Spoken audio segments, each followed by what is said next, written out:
All right, let's just jump right in. The book of Isaiah, it's this absolute giant of ancient literature, a masterpiece of poetry and prophecy, but right at its heart, there's this old-school literary detective story. Was this epic book written by one person, or was it two?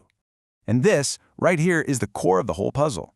You've got the first half of the book, which feels like it's straight out of the 8th century BC, with a prophet, Isaiah, talking about the world he lives in.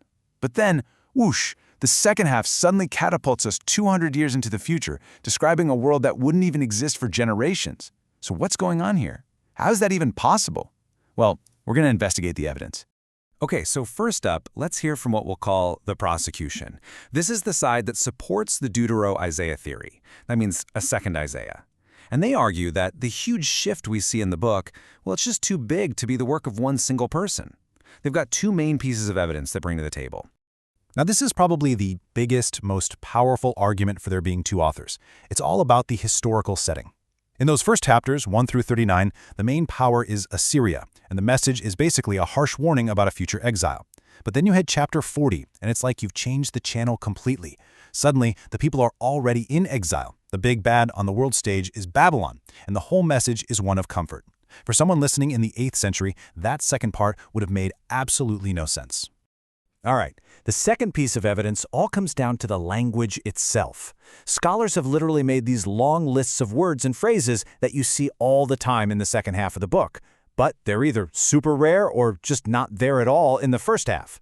So the prosecution says, see, it's a different author with a totally different vocabulary. It's like finding a different linguistic fingerprint at the scene of the crime.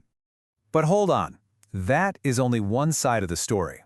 Now it's the defense's turn to take the stage, and they've got some really compelling counter-evidence that makes a strong case for the unity of the whole book. Yeah, so enter scholar Rachel Margoliouth. She has this killer rebuttal to that whole linguistic argument. She basically asks, look, doesn't every writer change their words depending on what they're talking about? She points to the book of Ezekiel, where the phrase slain by the sword shows up 10 times in just a couple of chapters, but nowhere else. Are we going to say that means there's a second Ezekiel? Of course not. The words just fit the topic. And this is where her work gets really fascinating. Instead of just counting different words, she went through and organized the entire book by subject matter. And what she found was, well, was kind of a bombshell. There are all these unique expressions, phrases you only find in Isaiah that are sprinkled consistently across both sections. From special titles for God to specific ways of starting a prophecy, it's like the same distinct voice is echoing from start to finish. Okay, we're going to get just a little bit technical for a second here, but stick with me because this next clue completely flips that whole language argument on its head. In ancient Hebrew, you had two ways to say the word I, ani and anoki, and how they were used actually changed over time, which gives us this incredible piece of evidence. So check this out. Over hundreds of years, the word anoki just faded out of use. By the time you get to post-exile books like Haggai, it's totally gone. During the exile, a prophet like Ezekiel only uses it a handful of times. But now, here's the kicker. In Isaiah 40-66, the part that's supposedly written during or after the exile, that word anoki shows up 21 times. That makes it sound way more like something written by an earlier, pre-exilic author. It's a direct challenge to the two-author timeline. And here's one more piece of linguistic evidence for the defense. There's this super unusual version of the common phrase, "Thus says the Lord." It only appears in the book of Isaiah. You can think of it like an author's little quirk, a verbal tick. And what's so crucial is that this little tick pops up all over the place, in the early chapters and in the later chapters. It's like this linguistic thread that stitches the whole thing together. So by now you're probably thinking, okay, it's the 21st century. Can't we just, feed all this into a computer and get a straight answer? And you know what? Scholars thought the exact same thing. They tried it. And the results were, let's just say they were complicated. So one of the first big computer studies that came out, it concluded, nope, could not have been written by one person. So case closed, right? Well, not so fast. Because another study, using pretty much the same methods, came along and concluded that, yep, it was a single author.